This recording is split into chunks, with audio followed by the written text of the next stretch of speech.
Hey, what's going on guys? John here, and today I wanted to review the LG soundbar. This particular soundbar additionally has wireless rear speakers, so I'm going to go over that and kind of demo this as well as show you the entire setup. So we actually decided with this particular setup, this is pretty much a baby-proof setup. We have a 2.5-year-old and she loves to get into things. So what we did is we basically have the subwoofer wire running into a concealed kind of boxed up outlet here, and then we've got wire concealed going up all the way through the wall for most of those wires. Starting with the subwoofer itself, pretty standard in terms of size. You have an LED indicator here on the front, and basically once this is powered, it wirelessly then connects up to the subwoofer itself. The subwoofer is fairly standard size. We have these aftermarket pieces here that you can use to mount it, but LG does include some mounting pieces that you can actually use to mount them. These were a little bit higher quality than the ones LG had, so I decided to keep those from the upgraded soundbar we had. In terms of the actual soundbar itself, we have this connected to an LG TV, so it really gives us some nice functionality. Upon boot, you get hello. It'll tell you the volume and then the connectivity. Now, on the back, this does not have the ARC capability, so if you were looking to connect this to like an ARC HDMI port on your TV, this does not have that capability, at least this particular model. On the side here, I have my volume controls, power, and then you have F for function. Going through, we can switch over to USB functionality, optical, Bluetooth if you want to connect like a Bluetooth device, and then you also have LG TV, which is typically what I'll use. So once I'm on LG TV, usually takes a second to pick up, but within the LG settings, you can see that it picks up the model here, LG SN5Y, and it will ask me if I want to connect. If I say yes, this will now connect, and basically my sound is now in theory connected via Bluetooth, but it's completely synced up to my LG remote, so I can actually use the TV remote to increase or decrease the volume. I have been playing around with this a little bit, and ultimately you probably want the optical not plugged in if you want the LG TV sound sync to come on with the TV and have that be your primary sound option.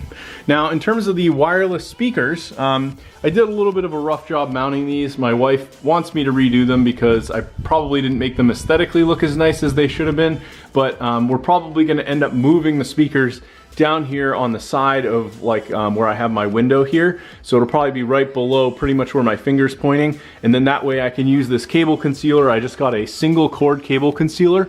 You can see it uses standard speaker wire. The back of these get mounted with a single screw, and then you know, I would even recommend in this case we put them quite high, and you really can't hear them all that well. You can see how high this is from like the top of our couch. If you're sitting, your head's right in this general region.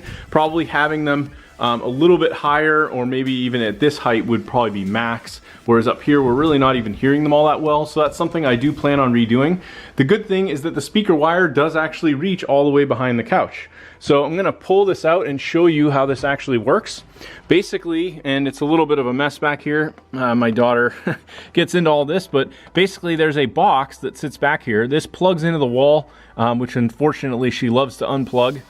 You can see we have plenty of extra slack on the speaker wire. I basically ran the cables down this way, and then this box will usually sit upright, and you just connect the speaker wire to the back. Once that's all connected, that will wirelessly connect to the soundbar, and then you're pretty much good to go. I'm gonna go ahead and plug this in, and possibly we could do a little bit of a demo. This may take a second to sync up, just due to the fact that it was unplugged, and I can also show you, normally it would just sit like this, and this will have a LED on the front, just says standby, and has LG there in the bottom. So pretty standard. I'll usually just leave it like that, but of course, like I said, she loves to go back here and unplug it on me. So now that that's synced up, it should be pretty much good to go.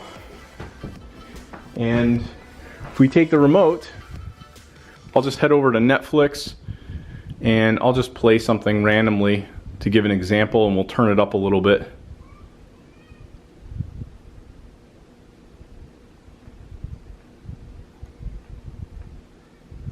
I'm trying to think of a good example. I had a movie in here that I know has some, so this is a good movie for something to test sound.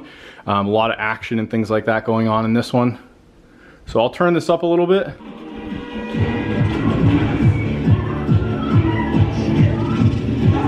So this has really good bass, really nice sound quality coming out of this. And you can still, even with the volume a little bit louder, I can hear the rears and it gives you some nice surround sound effects. The bass is solid, it's not overwhelming, doesn't feel like it's, you know, crushing you. But ultimately, I think if you're looking for something like this, you know, we don't have a huge space here. I think this would be a nice, simple solution. It's not an overly complicated soundbar, but has some nice features synced up with the LG TV. Very minimalized space for the subwoofer, and I like the fact that you don't have any wires like running across the floor.